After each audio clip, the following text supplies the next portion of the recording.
coisa que às vezes tira o nosso sono, deixa a gente muito chateado, o que que é? Quando você tem o quê? Dívidas. Será que essas dívidas podem ser cobradas a todo momento? Será que essas dívidas, muitas vezes não têm juros abusivos? E quando você recebe, então, aquela cartinha famosa extrajudicial, como será que fica essa situação? Falando aí de automóveis, enfim, ela é uma grande especialista desse assunto, está sempre aqui no nosso programa e hoje vem conversar com a gente, então, sobre busca, apreensão de veículos. É isso, doutora Elizabeth Paranho, seja bem-vinda. Obrigada, Fernanda. É isso mesmo. Hoje nós vamos conversar em que momento eu devo começar a me preocupar e quais as atitudes que eu tenho de tomar para me defender dessas situações de notificações extrajudiciais, de citações. Quais são os momentos que eu tenho de me preocupar mais ou menos com essa situação? Então, ó, já calma, você está muito aflito aí, está sofrendo com essa questão. Tenho certeza que a doutora Elizabeth vai poder dar uma luz aí, uma luz no fim do túnel, né, doutora? Com certeza. Vamos procurar sempre dar algumas informações para o pessoal, né? Uma coisa que ninguém gosta, doutora, não tem jeito. O que que é? É dívida. É conta para pagar, né? Mas não tem jeito, tem que assumir os compromissos, mas às vezes, por alguma complicação do dia a dia, a pessoa não consegue honrar ali na data certinha. A maioria das pessoas não consegue honrar, não porque tem esse espírito de deixar para lá. É que a situação, ela exige, né? Você escolher um débito, qual que você paga, né? Pois é. Nos dias de hoje, né, com essa crise danada aí, a gente se vê nessa Parece que situação. não tem crise, mas nós que vivemos o dia a dia, a gente sabe que ela permanece. Ela permanece e as pessoas têm tido muita dificuldade para honrar os seus pagamentos. Doutora, uma coisa que acho que é de praxe, né, acaba acontecendo com muita gente que atrasa, por exemplo, veículo ou o imóvel, é a tal da notificação, quando essa pessoa recebe. Como é que funciona a partir de então? A notificação ela é uma regra, né? Eu preciso ser notificado expressamente, formalmente, para que os outros requisitos da cobrança possam ter andamento.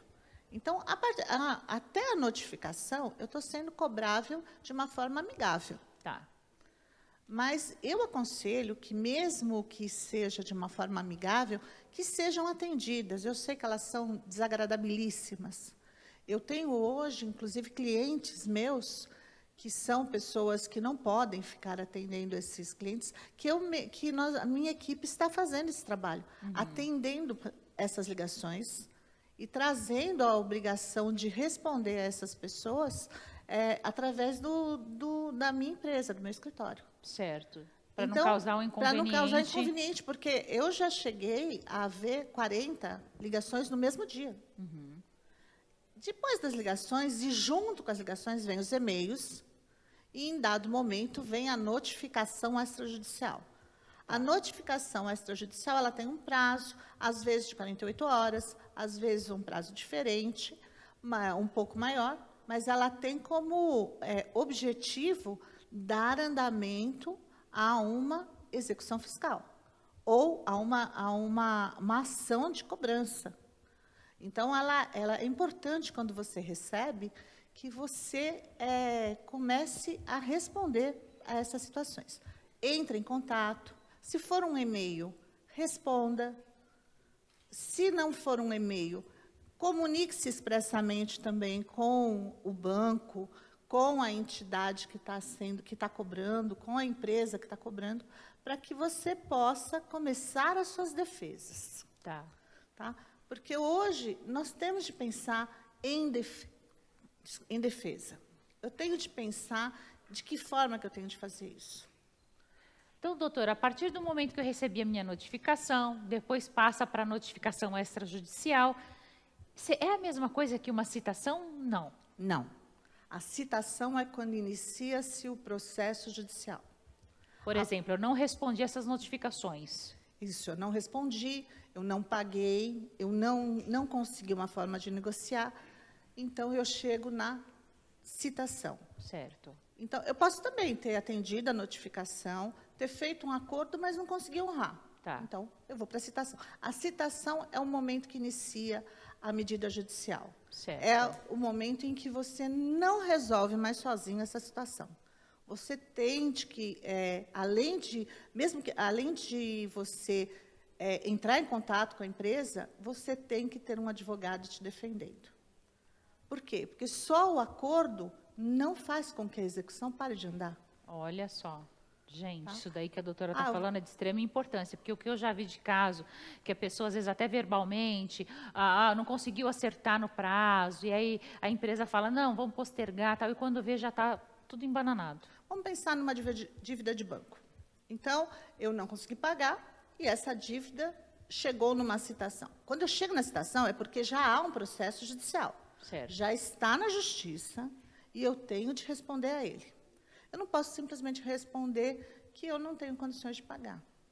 Eu tenho de encontrar um meio de me defender. Se for banco, eu posso apresentar o contrato e contestar esse contrato. Os juros, a forma que foi constituído, a forma que está sendo cobrada, o percentual que está sendo cobrado hoje, o montante da minha dívida que cresceu muito, tudo isso pode ser contestado e pode ser apresentado em juízo. E é necessário que você tenha um advogado peticionando esse trabalho para você. Pagando, eu tenho de assinar um termo de compromisso e tem de ser juntado. Tanto o advogado pode juntar, como o banco, a entidade que entrou em contato com você e formulou esse acordo, ele vai juntar. Mas ele pode juntar num tempo que não é aquele que você precisa. Então, aquela situação, ela continua aparecendo dentro do seu CPF. Você tem também de trabalhar com o sigilo, para que isso não fique aparecendo eternamente no seu CPF. Então, quer dizer, eu já acertei, eu já estou pagando, mas continua ali, eu não consigo porque só fazer vai nada. extinguir no dia que você terminar de pagar a última parcela. Tá. Agora, doutora, você está usando de exemplo o banco. E aquela pessoa que veio pagando parcelas aí do automóvel, né, com muito sacrifício, com dificuldade, de repente aconteceu alguma coisa que ela não está conseguindo cumprir com aquele acordo que ela fez com a junta financeira, com o banco, e aí chega e fala, olha, busca aí a apreensão do seu veículo. Como é que a pessoa deve proceder? A busca e apreensão, ela é uma situação bastante agressiva. É uma forma também das empresas se defenderem contra a inadimplência, mas ela é vexatória, ela é chocante, ela é uma situação difícil de lidar. Eu compactuo com essa dificuldade com os meus clientes. Então, a partir do momento, a busca e apreensão, ela só vai acontecer para você, se você não pagar, no momento em que o oficial de justiça já estiver com uma liminar liberada para ir buscar o seu carro. Certo. Porque é igual o bloqueio de conta. Se eu aviso antes, você vai tirar o dinheiro da sua conta. Há de se entender o porquê disso. Mas, ao mesmo tempo, para quem está do outro lado, porque eu estou do lado do cliente aqui, né? A busca e apreensão ela é preocupante. Você não pode simplesmente dizer assim, não sei cadê meu carro, porque não tem sentido você dizer onde está o seu carro. Então, quando a busca e a apreensão, quando você recebe a notificação, comece a se preocupar com o seu advogado. Porque um advogado pode identificar um momento em que a liminar aparece no sistema. Por exemplo, o processo entra, você não é citado. A empresa pede para o juiz conceder a liminar, você não sabe de nada, não aparece. Quando a liminar é liberada, é que o sistema vai ao ar. E que aí sim você fica sabendo se você consultar. Muitas vezes, clientes meus, é porque eu consultava o CPF deles direto. Quando aparecia a busca e apreensão, eu ficava sabendo ao mesmo tempo. Aparecia de manhã, eu já ligava para eles. Cuidado. Então, ela só vai aparecer quando estiver liberada e o oficial de justiça for até a sua casa. Certo. Então, é um problema que não ideal dá para evitar. Você ter alguém para ir acompanhando mesmo. Acompanhando tudo isso. E aí ela acontece e ou se você for a tempo e negociar de alguma forma, você consegue um prazo um pouco maior, por exemplo, uns 15 dias para começar a pagar, para negociar, você consegue tudo isso. E aí você consegue evitar. Porque se a apreensão acontecer, é o montante total do seu débito, do seu carro. Não é aquilo que você deve. É isso que eu ia te perguntar agora. Por exemplo, Por exemplo, meu carro era um carro de 20 mil reais e eu paguei 10. Como é que fica quando ele vem e leva o meu carro que custa os 20 mil? Primeiro, eles vão te cobrar os 20 mil. Aquilo que você pagou e aquilo que você não pagou. Porque aquilo que Certo. você contratou é o que vai estar na busca e apreensão. Ah, olha só, gente. É aquilo que você contratou. Em segundo lugar, você não vai ter, o seu bem vai ficar indisponibilizado, e para você negociar e discutir, você vai ter que discutir o montante todo para pagar. E só você conseguindo retomar essa situação é que você vai pagar o tempo que o seu carro ficou guardado, para você poder reaver esse carro, as custas, os honorários dos advogados das duas partes, porque você vai ter que constituir um e mais a parte dos outros advogados. Mas, por exemplo, nessa situação, levaram o meu carro, eu não tenho mais como cumprir com a minha obrigação das parcelas. Seu carro vai a leilão. E aí quita essa dívida? Ou eu continuo devendo? Como é que funciona? Depende do valor que ele vai ser arrecadado. Tá. Então quer dizer que A pode dívida vender a não menos. quita, pode vender a menos e você continuar devendo. Puxa, que situação, hein, Não gente? esqueça Não que tem pode os deixar honorários chegar no de extremo. advogados. Também. Tudo vai acarretando e tem os juros que você pode discutir também na sua Se petição. são abusivos ou Exato. não. Se são abusivos ou não, a forma como foi constituído o seu contrato, tudo isso você pode discutir. Tudo isso quer dizer uma coisa, minha amiga, meu amigo, que está desesperado, não tem jeito. Procura um advogado que quem entende de lei, quem entende como é o processo, são eles.